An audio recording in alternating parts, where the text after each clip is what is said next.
Jim, talk to me about nationalising the banks in the UK. Is it a necessary requirement? Should the big banks be nationalised? Well, if I were the UK, and the mistake that Gordon Brown made last year was not letting Northern Rock go bankrupt, he should have let some people go bankrupt. Then the assets would have moved from the incompetent to the competent people, and the whole system could have started over with a stronger base. What's happening now is they're taking the assets away from the competent people, giving them to the incompetent people, and saying, now you compete with the competent people with their own money. This is bad economics. This is terrible economics, and it's terrible morality. Not that politicians care about morality.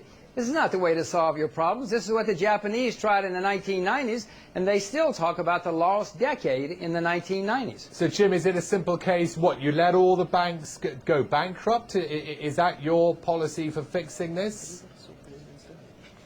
My policy is to let the incompetent people go bankrupt. The people who are bankrupt, let them go bankrupt. And then the competent people, there's plenty of equity, money in the world that would go in, buy up the competent people, the still solvent assets, and start over again. Banks have been going bankrupt for a few hundred years, and especially investment banks have been going bankrupt. This is not the end of the world. This has happened many times before. But look at the Japanese model. It's 19 years later in Japan. The Japanese stock market is still 80% below where it was 19 years ago because they tried what the English are doing. It didn't work. It's never worked. The only things that have ever worked are let the people collapse, grab the good assets, and start over again. I'm glad that Mr. Rogers said this isn't the end of the world. He's quite right. And he is, of course, right that banks do go bust, although it isn't a good thing if they go bust very often. The policy he's just prescribed about the error, about the so-called error with Northern Rock, is exactly the mistake that the previous Treasury Secretary, Hank Paulson, made with Lehman's. He thought that would clear the problem, get a line under the sand. It shows that not everyone is protected by the government. The bad ones can go to the wall. What happened? We had an exacerbation of the banking crisis post-Lehman's. In fact, letting large institutions like this go bust simply prolongs the recession. To suggest that we're doing the same policies that Japan also is slightly off the mark because they took a long time and they actually reflated a lot of those bad assets. We're actually doing this a lot quicker. We're acting in concert with monetary policy as well as fiscal policy, and we're trying to draw a line on this by saying we'll ring-fence bad assets. The idea that we give the assets, that we take the assets away from the good managers and give them to the bad managers, it's those bad managers that have got us precisely in this place in the first place. So, you know, I think, again, I have to disagree with that assessment with respect. Gentlemen, hold your thoughts. Back to you in just a few seconds. Wait a minute, Sir, can you listen? Can you understand English? I said they're taking the assets from the competent people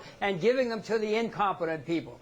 I didn't say the incompetent people. What are you talking about? He did clear it. Gentlemen, hold the thought. We've got to go to a break. We've had the Chowdhury view. We've had the Rogers view. Your view? Well, I think if you're willing to take a 20-year time horizon, Jim might have a point. You know, you go through Armageddon now and something good comes out of it. But we're living in democracies. People won't allow 20 years. So the reality is politicians have to respond to dealing with these problems in the near term, and that's not going to come from Jim's prescriptions. So I think the sort of policies we're following now are the appropriate ones, with the footnote that we're leaving an awful lot of debt for our grandchildren, and we're not doing them any favours by refusing to take the short-term pain. That's the problem, isn't it, Jimmy? And what about our grandchildren? They're going to be left with a lot of debt here, aren't they? It's not just your grandchildren, it's your children, it's you. Don't you know how much debt the English government has taken on here in the last 6 months, and how much it's going to take on in the next year or two? I mean, these are gigantic numbers for a country that cannot afford it right now. And the North Sea, which has been the major source of your income, is drying up.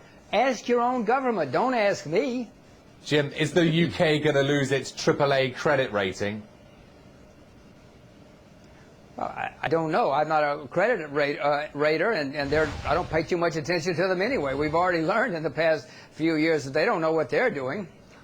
Do you agree with that? I mean, there's a big discussion going on right now. That's a whole separate discussion. The AAA. I mean, the same day that the S&P downgraded Spain from AAA, they reaffirmed the UK's AAA rating. But I don't want to go into comment about the competence of the rating agency. It's a whole different debate. But they did reaffirm the UK's AAA rating. So I guess we're okay for the moment. Yeah, but I think, you know, with the UK, when the AAA rating refers to producing sterling, you know, we can print that. We can just build the printing press at Basildon and make pounds. So we should be AAA. Of course, the strain comes on the currency. So if you're worried about the credit quality of the UK, you see that through the exchange rate that we were discussing earlier, and not so much whether gilts will default.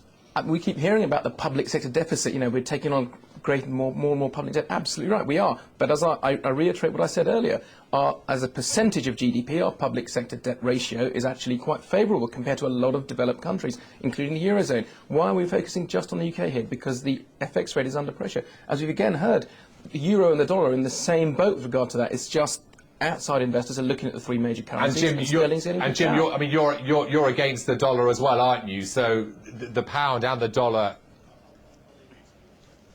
I don't see good things for the U.S. dollar or the pound. There are many currencies in the world. I own a few others that I think are sounder, but there are not many, not if any, sound currencies left in the world. I mean, it's very difficult. I own the yen, and I expect it to keep going higher. But once this big rally in the yen ends, if it does, then what am I going to do with my money? I don't know. I did promise I'd give you two the last word. How do we make money right now, very quickly? Make money? If I answer that, I'll be on the beach in Rio. I think the government should look at getting more foreign direct investment in, perhaps by means of some sort of tax holiday or looking at various other tax measures, get foreign income in here. That will also ease the pressure on the FX rate, but I don't think it's a long-term problem. 5 seconds, Paul. Government bonds are a bubble, but it's going to